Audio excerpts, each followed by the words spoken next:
rolling out from Williams' grocery and easing off Variety Mills towards Cedar Creek, dropping away from the highway into a quieter corner of Nelson County.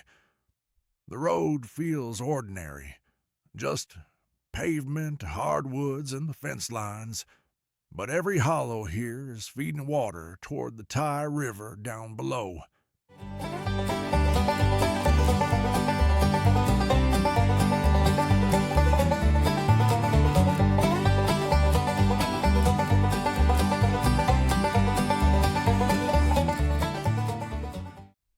This valley has been a travel corridor for a long time. Long before there was a Nelson County, this was part of the Monacan Indian Nation's homeland, tied into a network of footpaths and river routes along the James and its tributaries.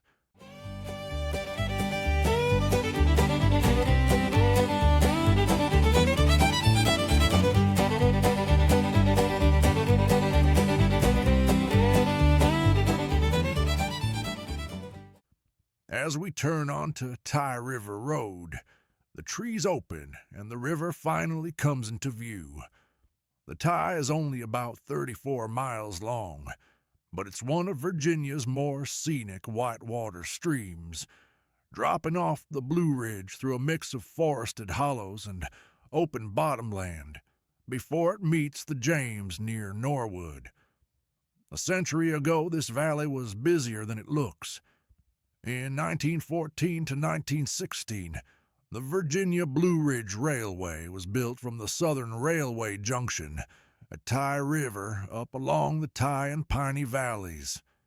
It started as a timber short line, hauling out American chestnut and other hardwoods before blight, and logging wiped out the big stands. When the timber ran thin, the railroad shifted to hauling apples, pulpwood, tan bark, and eventually titanium ore and light rock from mines and quarries around Piney River.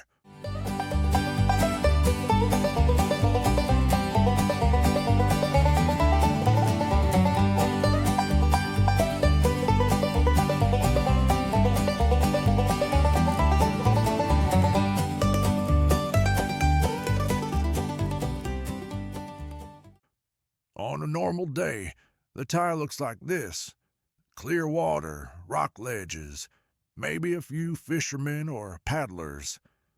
In August 1969, it was something else entirely.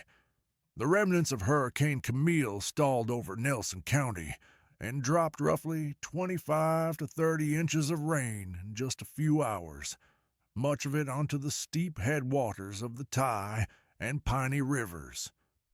Thousands of debris flows came down the side hollows, and by midnight the river beside this road had turned into a moving wall of mud, timber, and houses. Every bridge across the Tye was destroyed, including the highway bridge on what is now US 29 and the Southern Railway's mainline bridge near Norwood. Nelson County was effectively cut off.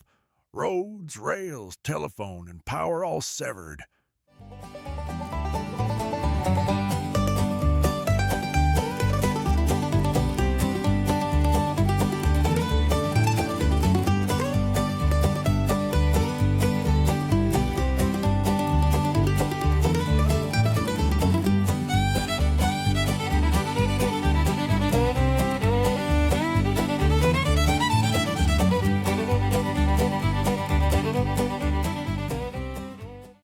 Turning onto South Powells Island Road, the character of the ride changes.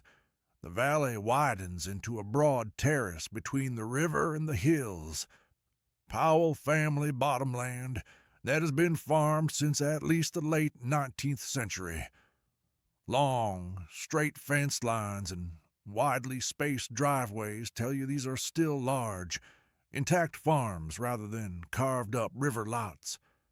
Camille left its mark down here, too. Some of the lowest farmsteads were never rebuilt. Replacement bridges sit higher and straighter than the old ones, and sections of the Tye were dredged and straightened, which is why a few bends you glimpse from the bike look almost engineered. Sharp cut banks and wide gravel bars instead of natural meanders.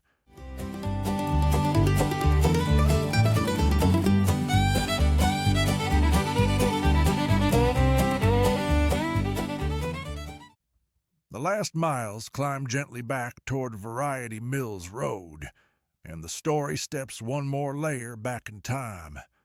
Before there were titanium hoppers on the Virginia Blue Ridge Railway, before Camille, this area revolved around a compact industrial village on Rucker's Run.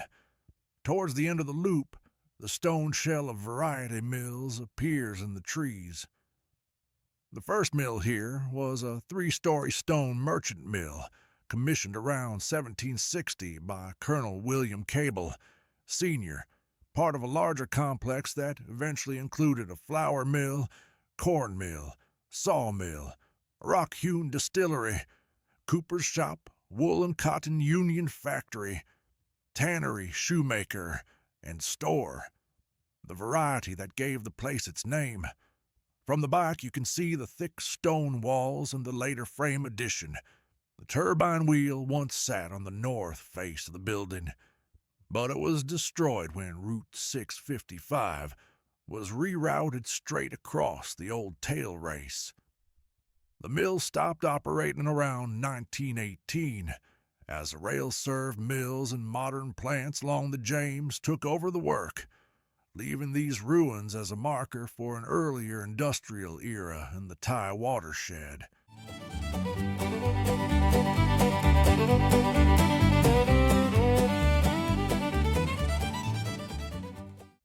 "19 miles later, we're back where we started, but the loop has covered a lot more than distance.